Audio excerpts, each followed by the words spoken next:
Hello and welcome to Al24news, coming to you from the heart of SILA, the international book fair here in Algiers. I'm Oussam Ayadi. Today we're joined by two Algerian authors, or two Algerian young voices, symbols of creativity, who are amplifying the Algerian literature and redefining it locally and also internationally through English writings. Today we're joined by Zach, the author of an experimental hybrid work, The Last Scene, and also we are joined by Houneïda, the author of 1001 Fear. Welcome. To start with, Zach, your book, The Last Scene, has been described as more than literature, as you have made a blend of different aspects of art and literature. You have talked, or you have used literature, you have used psychology, and also poetry. So, in plain language, how can you describe your book? Well, first of all, hello. I hope you're doing great. For my book, The Last Scene, it's honestly, I don't describe it as a book or just an ordinary poetry book. I describe it as an experience. It's a psychological, cinematic world where reality and illusion blur. It's more of an experience that you get when you're reading an experimental book full of secrets, full of drama, and also full of clues that the writer has to investigate and solve all of them. So, Houneïda, you wrote 1001 Fears, and you're bringing Algerian-rooted horror. For a girl writing horror, this might be something not very frequently seen in Algerian literature. How do you describe your book? Hello, Osama. Hello, Zach. So I would describe my book as a series of short horror stories where reality and illusion fusion. So I joined Zach at this point. And at the same time, it's not just stories. Myself, I inspire a lot of 1001 Nights, Les Mille et Une Nuits, Alf Layla wa Layla. A similar version, the horror touch in it. It's the story of a storyteller who tell horror stories to a little girl, which is not something common. We don't really tell stories to young children. And every story is told in two different versions. The paranormal version and the scientific explanation version. Okay, so I would like you to explain to me the paranormal version, first of all. Let me just take my book to give you an example from a story. For example, The Madman with the Chainsaw. When the storyteller started to tell her story, she described him as a possessed man who sees shadows everywhere. And at the end, he starts seeing shadows around his mother and thinking that she's the devil, and he cut her in half with a chainsaw. But when the storyteller tells the story a second time, she explained to the little girl that he was sick, that he needed help, and no one noticed that he got the dementia. So it's just when people read my stories, they understand that we have not to believe what we see, and we have to seek for reality, and that everything have an explanation.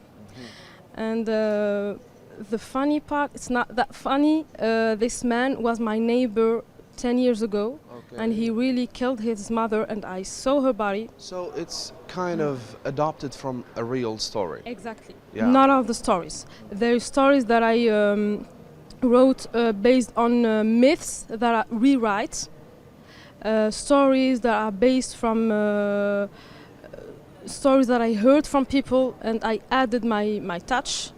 It's not like I didn't copy what I heard, and there are stories that I just imagined when I listen to music, because I can't write without music. Exactly. So back to you, Zach. Your book, The Last Scene. I mean, the title is catchy. The Last Scene. Why The Last Scene? It's actually an interesting choice, since the book was originally in Arabic, and it was published in 2023. I had the idea of why not I'm going to translate my book into English. It's such a nice opportunity for me as a translator and also as an author. It was such a nice experience to me. The title Last Scene, it's also translated from the Arabic book Al-Mashhad Al-Akhir, with different flavors, let's say, with different ending this time, with different plot. So readopting the book. As I could see, you have used visual evidence in your book. Were you the one who designed this visual evidence, or did you have to, or did you need any help from external, let's say, external hands or external minds in the book? Also, I would like you to tell us about the emotional fragments and the dramatic triggers in those designs.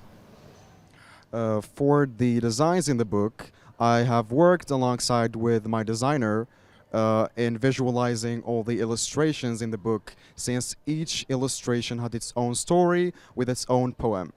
Most of the illustrations had really psychological impact on me and also on the reader. Since the main character, Amy, was an actress, she played also a lover, she played a victim, she played as a performer, and also as a villain in the end, which gives us the feeling of we are the actors in our own theater in this life. So, and Houneïda, you wrote in horror, and horror generally reflects the anxieties of society. And are there any distinctly Algerian fears or themes you wanted to explore through this book? Yes, in fact, I wanted to reflect anxiety, fear from the future, a lot of human emotion that are not only experienced in Algeria, but in every corner in the world. I think that fear at itself, it's a feeling that each person on earth experiences. This is why I wanted to reflect it through my book. And about the Algerian fear, it's a really good question, because people kept telling me, why are you writing horror stories? We lived enough horror in Algeria. Don't write horror stories, because it's not really joyful to read horror. But I don't see it this way, because it's not the aim of this book is not just to scare people, but I wanted to remind them of our childhood when we used to gather around a candle and tell horror stories, Hajjat. Exactly, So this is the Algerian touch that I wanted to add to this book. So this is the Algerian root that you wanted to Exactly. add within your book. Back to you, Zach. Your voice within your book feels intimate. It also was theatrical. So who were you writing for? Algerian only readers? Do you have a specific audience that you were targeting? In my first book, my audience were only Arabic, the Arabic audience, Arabic readers. But since I have stepped into this, I can say, bold move by translating my book to reach a wider audience, I have targeted this time the international audience. My book actually has reached some parts of the USA, where my host family, the one who hosted me in my exchange program, have read my book and got to know some pages and got to read and explored the whole experience. I can say it's very amazing to be working on this. So when talking about translation, Houneïda, you wrote the first version of your book in French, and then you had to translate it to English. Don't you feel that translation, when it comes to horror, I'm saying, translation becomes a little bit tricky. Mood and rhythm also matter in translating books, and I think Zach can join us in this view. So what is your take about this? So I basically wrote my book in French. I write in French, I never write something in English. My editor proposed the translation of the book in English 1 month before The SILA. the SILA, yeah. First of all, I was afraid from the translation because I thought that the book will change, emotions will change, but I think that the translation went really well because she changed not a lot of words, but she changed the emotion. Okay, because so you can't say the same thing in two different languages the same way. And I think that the translation should be done by a professional. I could never translate a book to as English. Zach translated his own book, maybe he has something to say about the rhythm, about emotions when translating a book from one language to another. So how can you explain this?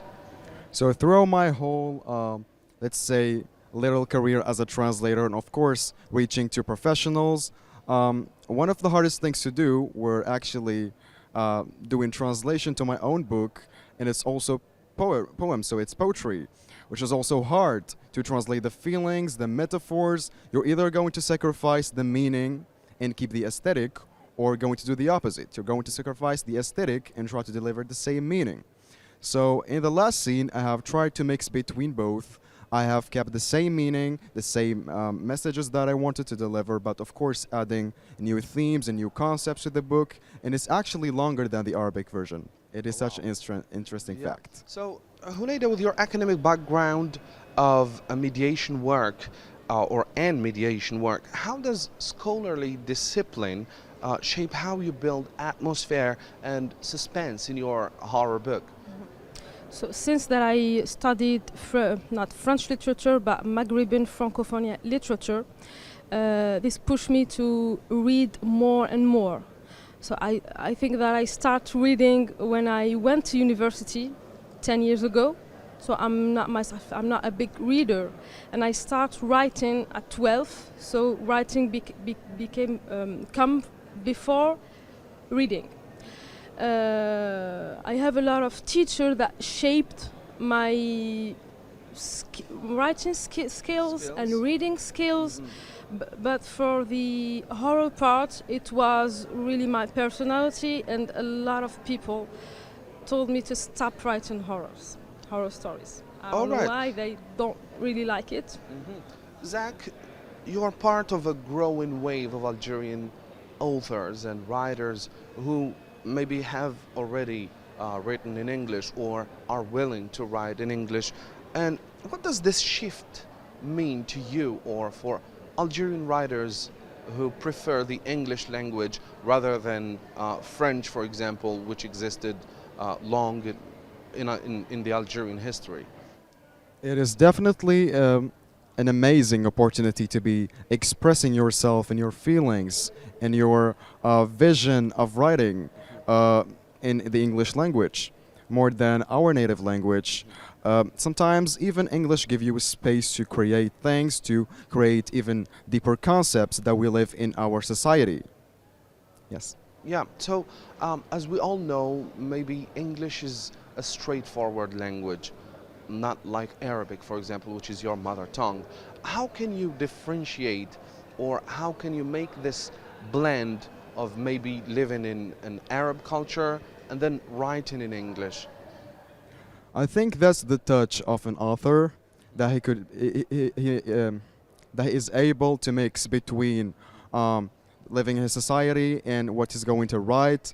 It's a special touch that he's going to make it through experiencing his feelings throughout a different way of experiencing it in his native language. Yeah, so Houneïda, you wrote your book in French, which is different to Arabic. How can you make the difference between writing in Arabic and writing in English, or French, I say?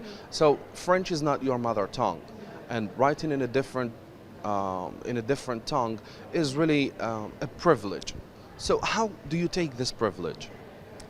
I think that every language, when we read in French, for example, it's not the same feeling that we feel when we read in Arabic. Same thing with English, same thing with Italian, for example. And I think that a good author should have the capacity to shift between feelings.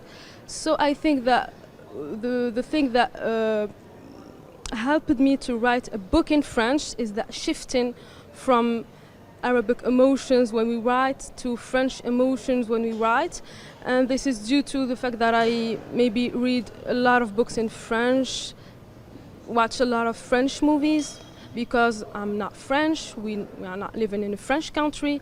I think that the author should develop his language more and more and never stop developing it. Zach, do you think emotions differ when writing in two different languages? It is definitely different. For example, when I wrote my Arabic book, it was under the name Zakaria, which is my real name.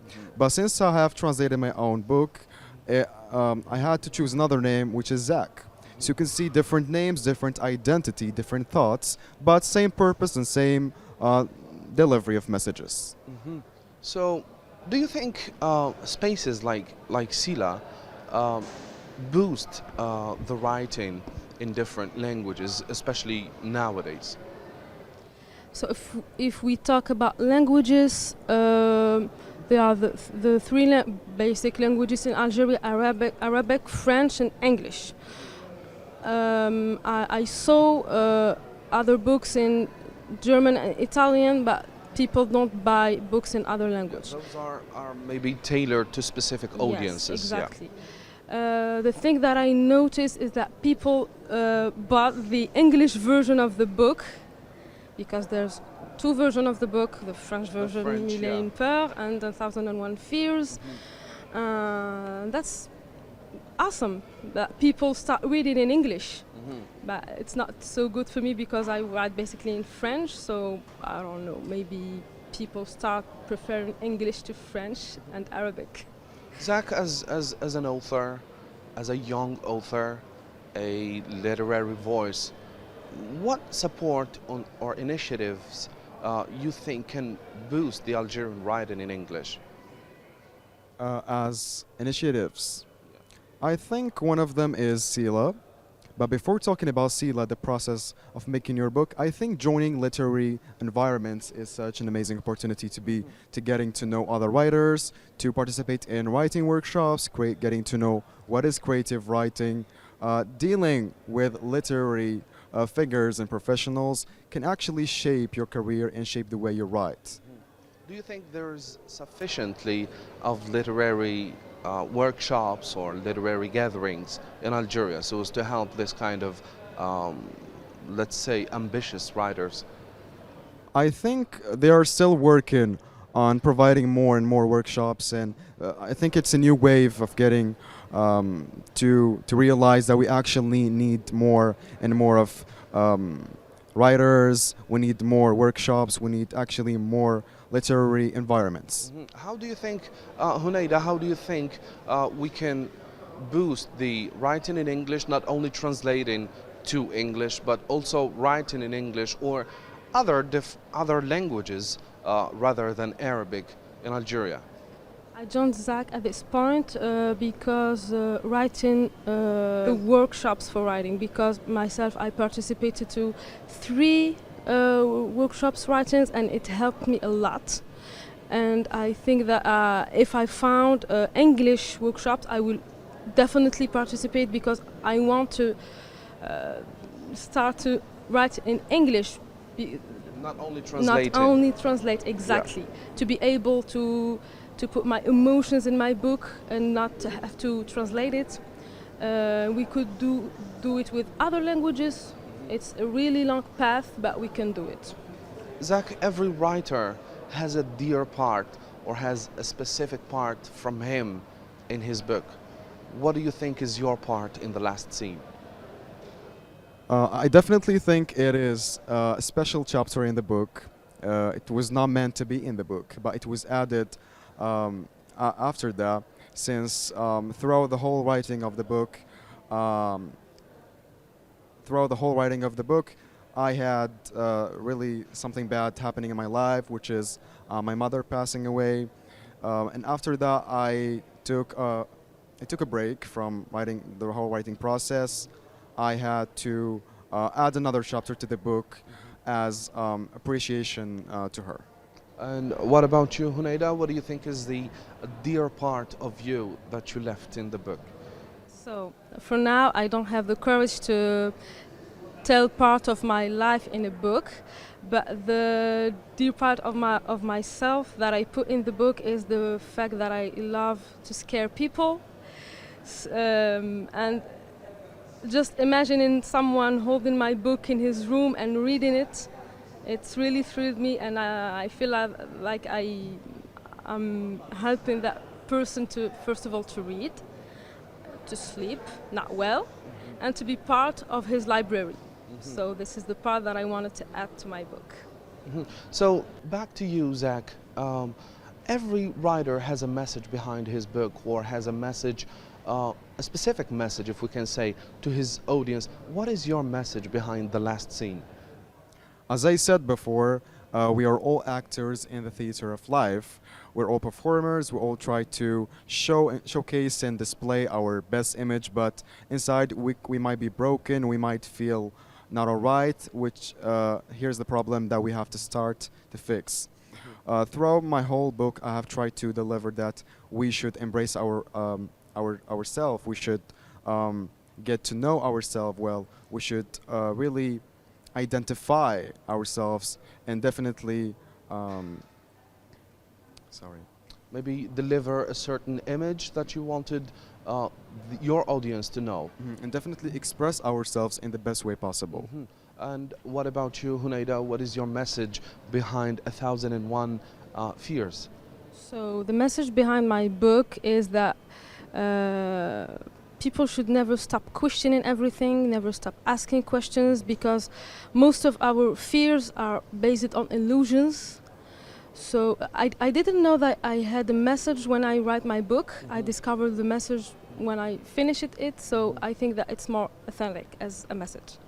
And to both of you, what message do you want to deliver to young authors who are willing or are ambitious to write in English, or maybe use different languages?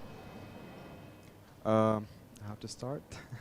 I think in today's world, where a lot of teenagers are wanting to write books and deliver messages, I think you have to be yourself in order to shine. If you want to write an experimental book, I know it can be very risky, especially as a debut, or if you are not that popular. But I think you have to do it.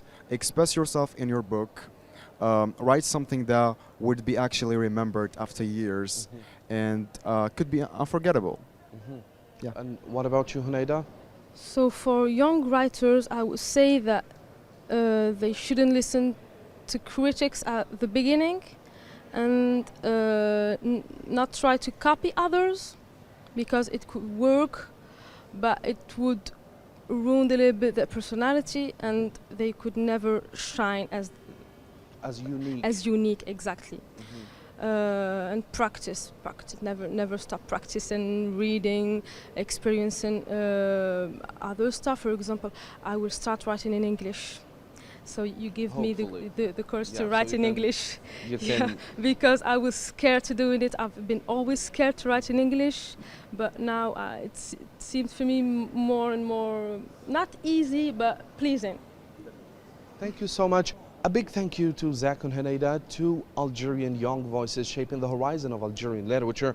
You can find your copies of their books, 1001 Fears, written by Houneïda, and also The Last Scene, written by Zach, here at the International Book Fair in Algiers. Oussama Ayadi was with you on the series of exceptional and special series of interviews, Preface. Do take care.